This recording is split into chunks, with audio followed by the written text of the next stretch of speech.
Ele se fez carne por amor a nós. Esta é a lição número 1 da classe de juvenis do segundo trimestre de 2023. O que Cristo fez por nós e o que podemos fazer pelo reino de Deus.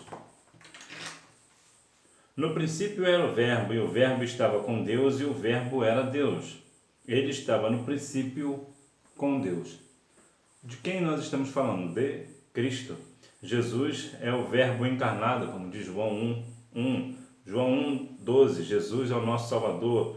João 1:9, Jesus, a luz do mundo. João 14:6, Jesus, o caminho de volta para Deus.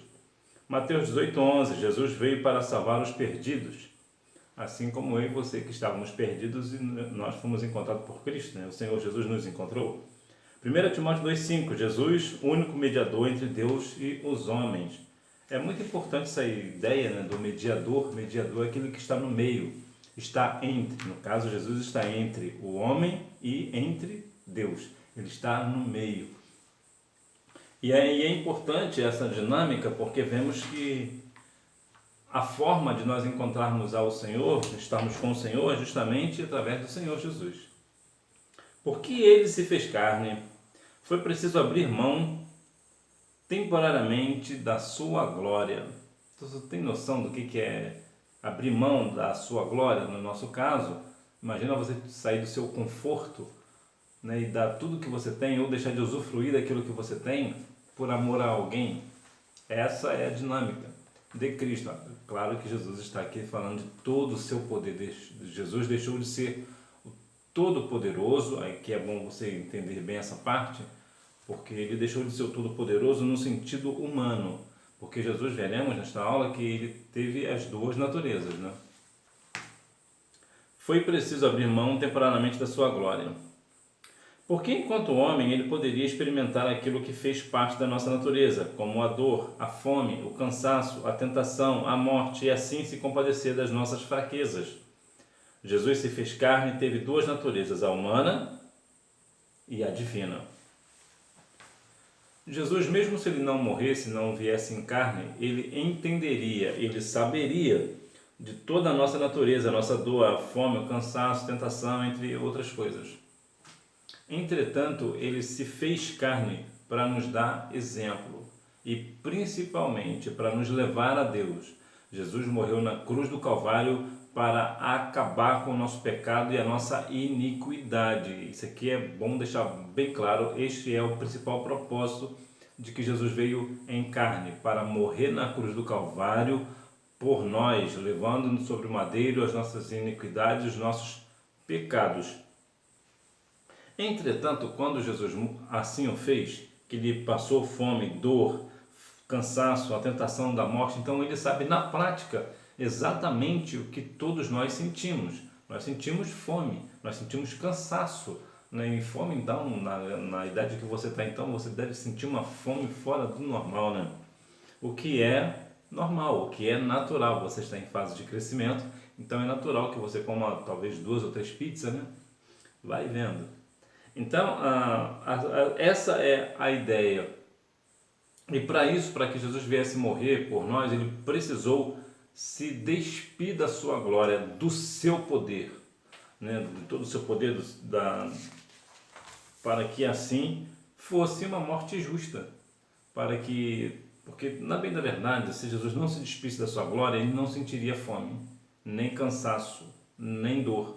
Por quê? Porque ele é Deus. E ele, sendo Deus, ele não sentiria essas coisas. Então ele tinha que se despir desse poder extraordinário que ele possui para justamente ter ali a dinâmica perfeita, né, de morrer na cruz como homem.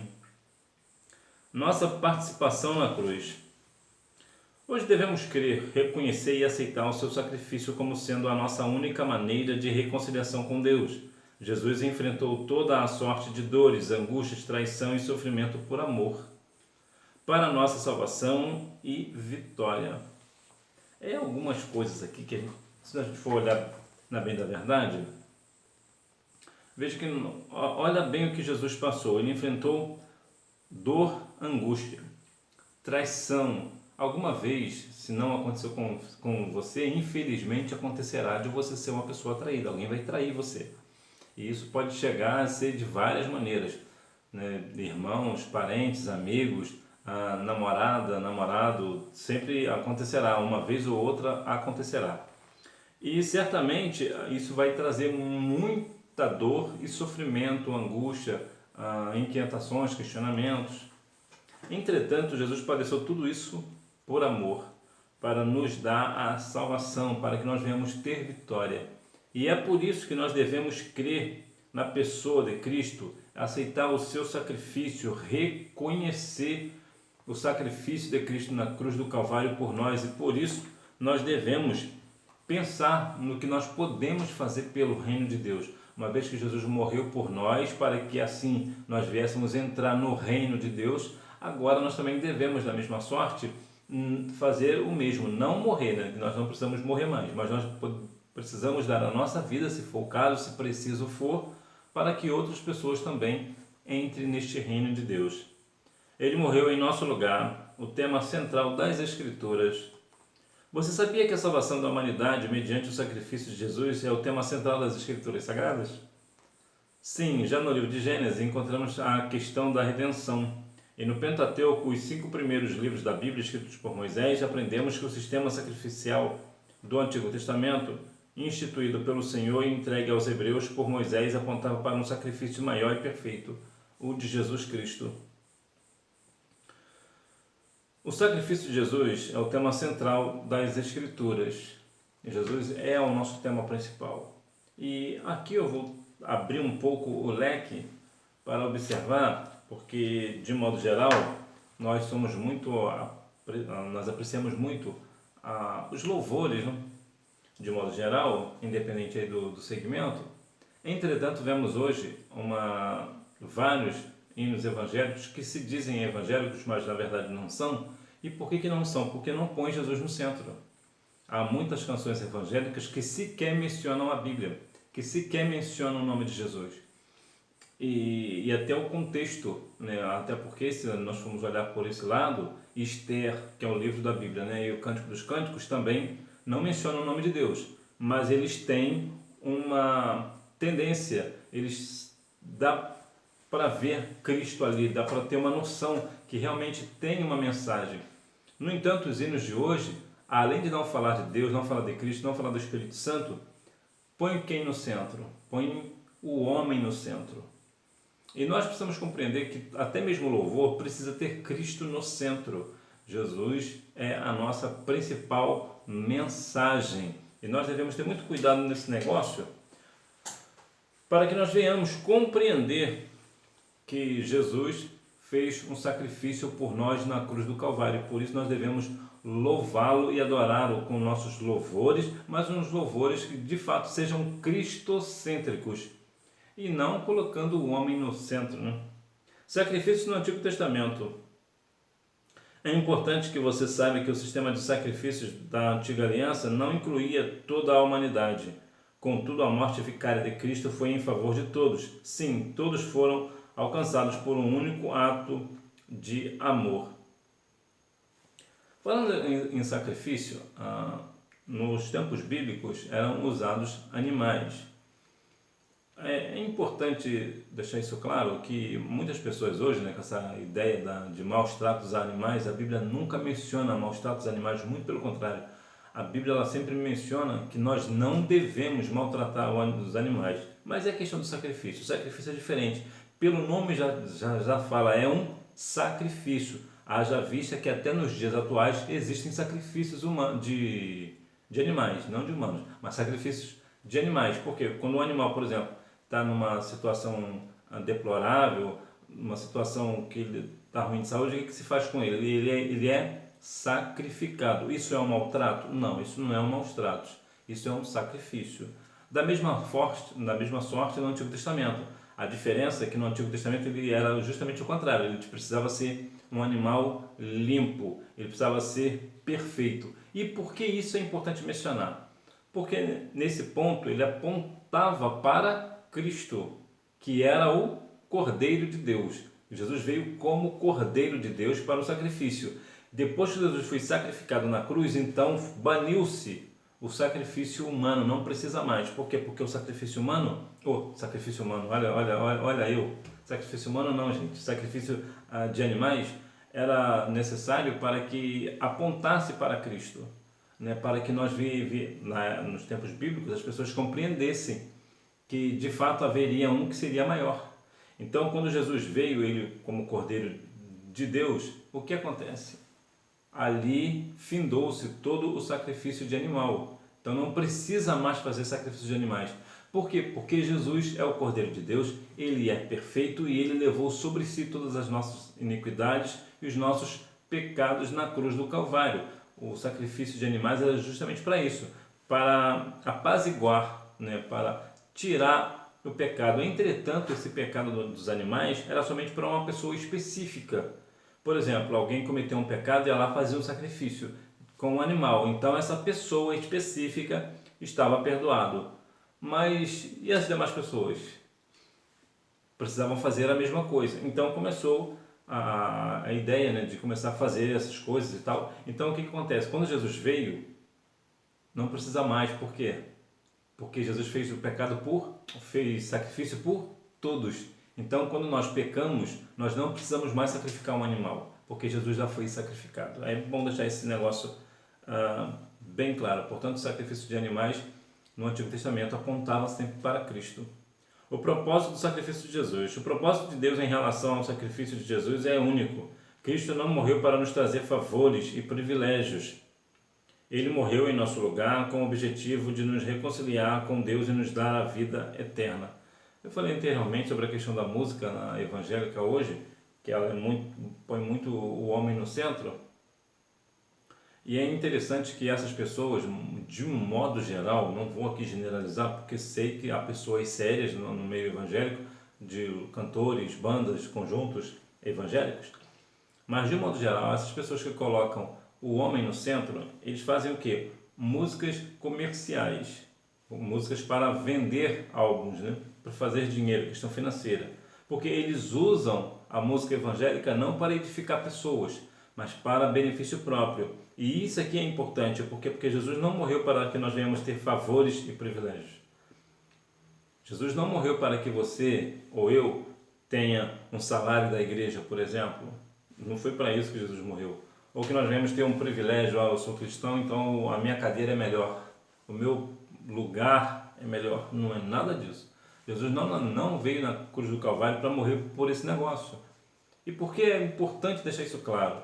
Porque mesmo hoje, vemos as igrejas entupidas de pessoas que fazem do meio evangélico uma questão até mesmo política, né? De muitas vezes pessoas acabam o culto, por exemplo, e vão fazer pecar, né?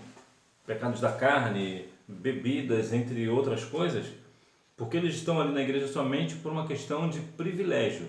São pastores, líderes de modo geral, que estão ali somente para questões financeiras, para ter status, mas na verdade de crente não tem nada, né? São crente que é crente. Então, é importante deixar claro que Jesus, o propósito de Jesus na cruz do Calvário, foi para que nós viéssemos ter a salvação nele, para que nós viéssemos ter fé no Senhor Jesus e sermos salvos pelo seu sacrifício. Ele se entregou completamente. Você já parou para pensar que não sabemos lidar com a morte e nem mesmo gostamos de ouvir a respeito desse tema? Sabe por quê? Talvez porque não fomos criados por Deus para morrer. A morte física e espiritual é uma das consequências da queda. A morte é um assunto difícil.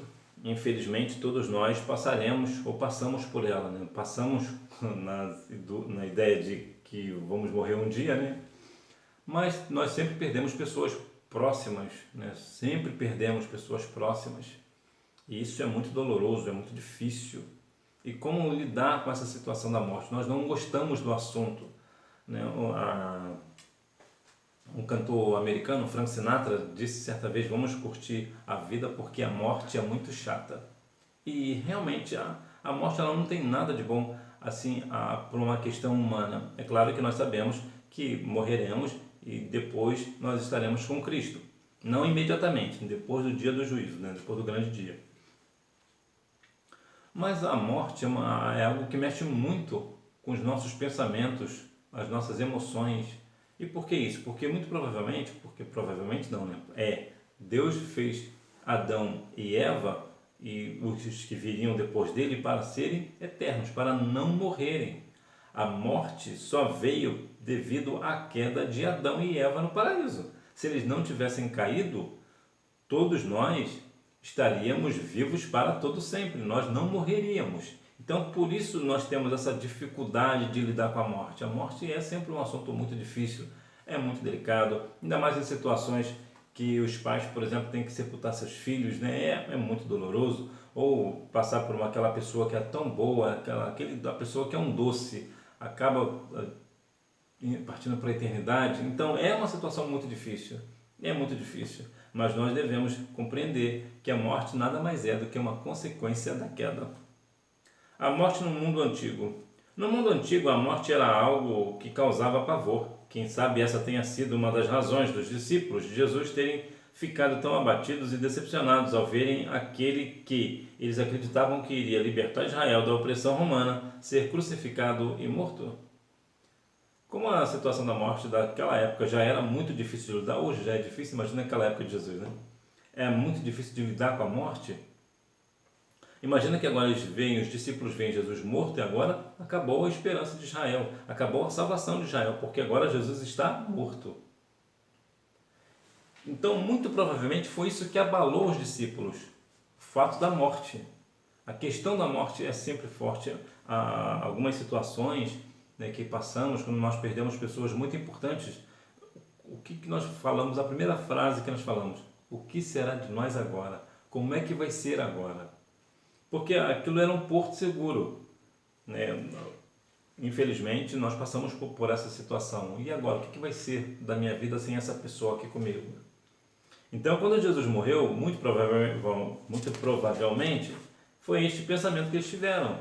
E agora que Jesus morreu, o que será de nós? Quem é que vai libertar Israel agora? Como é que vai ser o Messias? Quem é o Messias agora? E agora, o que será de nós? Que nós falamos tanto de Jesus, pregamos sobre Jesus e agora ele está morto. Agora, o que vamos falar? O que vamos dizer às pessoas quando as pessoas procurarem saber a respeito da nossa fé? Então, a morte é uma situação muito delicada. Um sacrifício voluntário. Jesus entregou-se por nós voluntária e inteiramente. Como homem, experimentou a dor física e emocional. Sua agonia foi devastadora. Jesus sempre deixou claro que para os seus discípulos que ele veio ao mundo não somente para ensinar, curar e anunciar o reino de Deus, mas para morrer por toda a humanidade. O coração da Bíblia, que é João 3,16, que Deus amou o mundo de tal maneira, mostra que Jesus veio justamente para morrer por toda a humanidade. Jesus não morreu somente para aquela pessoa boazinha, tida como boazinha. Jesus morreu por todos, pelo mais vil pecador. Imagina uma pessoa aí terrível, execrável, uma pessoa que não dá nem mesmo palavras para comparar de tão péssima que é essa pessoa. Jesus morreu por ela também. É muito complicado, às vezes a gente até de entender, mas a Bíblia já diz em João 3,16 que Deus amou o mundo de tal maneira. Essa tal maneira é uma maneira de uma forma tal que nem a Bíblia menciona como é algo muito grandioso. Por pior que seja uma pessoa, Jesus morreu por ela também. E por essa razão nós devemos levar a mensagem da cruz, levar a mensagem de Jesus a todas as pessoas, mesmo sendo ele o mais vil pecador, o mais perverso de todos, aquele pelo qual você olha e tem repulsa. Mesmo por essa pessoa, nós devemos levar o Evangelho de Jesus, porque Jesus veio, claro, ensinar, curar e anunciar o reino de Deus e principalmente para morrer por toda a humanidade. Jesus não fez acepção de pessoas, né? Como diz Romanos 2,11, Atos 10,34, Deus não faz acepção de pessoas e Jesus, sendo Deus, também não irá fazer acepção de pessoas. E uma outra questão, por essa razão, como nós somos seguidores de Cristo, que é Filho de Deus, que não faz acepção de pessoas, nós também não devemos fazer acepção de pessoas. Todos nós somos iguais, mesmo aquele mais vil pecador, Jesus também o ama igual ama a mim e a você. Para concluir, Homem algum pode chegar ao céu por seus próprios méritos, sua força ou sua bondade. É muito importante esse ponto, porque muitas pessoas acreditam que fazendo o bem chegará ao céu. Não, não chega. A bondade, a pessoa que é boa em si, a obra, né? A obra em si não se perde, né? É louvável uma pessoa que é boa. Mas o fato dela ser boa não leva ela para o céu. Mas uma pessoa, a salva na pessoa de Cristo, pratica boas ações, pratica bondade. Isso é verdade. Agora, a bondade, de maneira nenhuma, por melhor que a pessoa seja, por mais bondosa que ela seja, por mais piedosa que ela seja, se ela não aceitar Cristo como Salvador, ela não entrará no reino dos céus. A salvação é uma provisão de Deus, uma dádiva que é alcançada somente pela fé em Jesus Cristo, o Filho de Deus, que se fez carne e morreu a fim de expiar os nossos pecados. O nascimento, a morte e a ressurreição de Jesus são e continuarão sendo os maiores e mais importantes acontecimentos da história. É impossível chegar a Deus sem Jesus. Todos os que querem perdão dos pecados precisam se encurvar diante da cruz. A Bíblia diz lá em João 14,6 que eu sou o caminho, a verdade, a vida. Ninguém vem ao Pai senão por mim. A única forma de irmos ao Pai é indo pelo Filho. Jesus é o caminho, é o único caminho que leva para o céu. Não existe outro meio, não existe outra forma. Um tempo atrás, eu tive o desprazer de ver uma pessoa, certamente você também pode ter visto esse vídeo, de uma pessoa dizendo que porque uma pessoa praticava uma outra religião, mas que era uma pessoa boa e não vai para o céu. E essa pessoa que estava falando é uma pessoa cristã, é uma pessoa evangélica. Como ele pode levar uma mensagem dessa para uma pessoa que não é cristã? Ele está ali, está mostrando que a bondade daquela pessoa vai levar ele para o céu. Ele está mentindo para a pessoa, ele não vai. Eu vou te dar um exemplo aqui bem prático. Imagina uma pessoa que uma pessoa acabou com a fome no mundo. Olha que coisa boa, né? Olha que bondade, olha que obra louvável. De fato é louvável, a obra em si não se perde, é uma coisa bonita, é louvável, a atitude incrível, mas ela, se ela não aceitar Jesus, ela não vai para os céus. Os céus só vai mediante a salvação em Cristo. Jesus é o único caminho que leva para o céu. Hora da revisão. Número 1. A maior prova foi ele ter vindo ao mundo na forma humana para morrer na cruz por nossos pecados. Número 2, porque enquanto homem, ele poderia experimentar aquilo que faz parte da nossa natureza, como a dor, a fome, o cansaço, a tentação, a morte, e assim se compadecer de nossas fraquezas. 3. A natureza divina e humana. Número 4, a salvação da humanidade mediante o sacrifício de Jesus. Número 5, ele se utilizou dos sacrifícios de animais no Antigo Testamento. E que nós venhamos ter no nosso coração o desejo de continuarmos louvando e engrandecendo o nome do Senhor, sabendo que Ele se fez carne por amor a nós. Foi por amor que Jesus se despiu de toda a sua glória e morreu na cruz do Calvário, passou por várias humilhações, dores, traições e até mesmo foi negado por Pedro, e entre tantos outros sofrimentos, por amor a nós. Então, nós devemos continuar louvando e adorando e bendizendo o seu santo e poderoso nome. Que Deus em Cristo continue abençoando a sua vida. Se essa aula foi edificante para a sua vida, compartilhe em suas redes sociais e que assim o nome do Senhor seja glorificado em sua vida. E não deixe de ir à Escola Bíblica Dominical, até porque quem faz a escola é o aluno. Tchau!